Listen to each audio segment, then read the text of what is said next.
अस्सलाम वालेकुम बच्चों, आज का हमारा टॉपिक है क्रॉनिक पेरियोडोंटाइटिस। ठीक है, तो क्रॉनिक पेरियोडोंटाइटिस क्रॉनिक से हमें पता चल रहा है कि एक लॉन्ग टर्म डिजीज़ है। ठीक है, इन्फेक्शियस डिजीज़ है बेसिकली। ठीक है, बैक्टीरियल कॉजेज़ की इट्स एन इन्फेक्शियस डिजीज़ जिसमें हमारे पास क्या होती है, इन्फ्लेमेशन। पेरियोडोंटाइटिस, टाइटस से हमें पता चल रहा है इन्फ्लेमेशन है किस चीज़ की, पेरियोडोंशियम की। ठीक है, अटैचमेंट और लॉस होता है इसमें और बोन लॉस होता है। ठीक है, ये अटैचमेंट और बोन लॉस इसका डिफ्रेंशिएटिंग है फीचर। ठीक है, और अगर हम लोग इसके बात करें क्लिनिकल फीचर्स की, तो उसमें हमारे पास क्या क्या होता है, इसमें प्लाक, डेंटल प्लाक और कैल्कुलस तो हमें मिलता ही मिलता है। ठीक है, ब्लीडिंग मिलती है, bleeding on probing, spontaneous bleeding नहीं होती।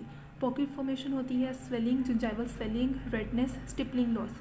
स्टिपलिंग क्या होता है, जिंजाइवा का एक करेक्टरिस्टिक होता है, जिस तरह हमारे पास ऑरेंज पील होते हैं ना, उसके ऊपर जिस तरह छोटे छोटे स्पॉट्स बने होते हैं, उस तरह का हमारे पास जिंजाइवा का फीचर होता है, करेक्टरिस्टिक होता है। हम लोग कहते हैं जिंजाइवल स्टिपलिंग है, वो हमारे पास लॉस कर जाती है क्रॉनिक पेरियोडोंटाइटिस में। ओके, मोबिलिटी हमारे पास इंक्रीज़ कर जाती है, बोन लॉस होता है, बोन लॉस बहुत कॉमन है, और टूथ लॉस भी हमारे पास इसमें हो जाता है।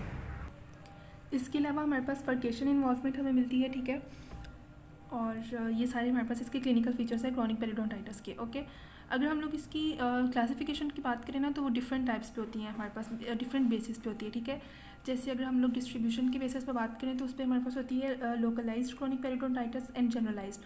लोकलाइज्ड वो होती है जिसमें लेस देन 30% ऑफ पेरियोडोंशियम हमारे पास इन्वॉल्व होगा एरिया, और जनरलाइज्ड होगी अगर more than 30% of periodontium involve होगा। ओके, स्वेरिटी की बेसिस पे बात करें तो हमारे पास माइल्ड होती है जिसमें 1 to 2 mm अटैचमेंट लॉस होता है, मॉडरेट जिसमें 3 to 4 mm अटैचमेंट लॉस होगा, और स्वेयर होगी अगर हमारे पास 5 mm और इससे ज़्यादा हमारे पास अटैचमेंट लॉस होगा, तो वो हमारे पास सिवियर क्रॉनिक पेरियोडोंटाइटिस होगा। ओके, उसके बाद अगर हम लोग इसके रिस्क फैक्टर्स की बात करें, तो उसमें हमारे पास काफ़ी सारे इसके रिस्क फैक्टर्स होते हैं। ठीक है, उनमें से हम लोग मेन की बात करेंगे। जैसे कि सबसे पहले हमारे पास आ जाते हैं माइक्रोब्स। माइक्रोब्स में हमारे पास होते हैं रेड कॉम्प्लेक्स के bacteria, Porphyromonas gingivalis, Treponema denticola, and third one is Tannerella forsythia. ठीक है, ये हमारे पास 3 बैक्टीरिया हैं, और इन 3 बैक्टीरिया को हम लोग कहते हैं कीस्टोन पैथोजेंस हैं ये क्रॉनिक पेरियोडोंटाइटिस के। ये बैक्टीरिया आपको स्पेसिफिकली याद होने चाहिए, क्योंकि क्रॉनिक में कौन से बैक्टीरिया आते हैं और अग्रेसिव में कौन से बैक्टीरिया आते हैं, ये हमारे पास वाइवा क्वेश्चन होता है।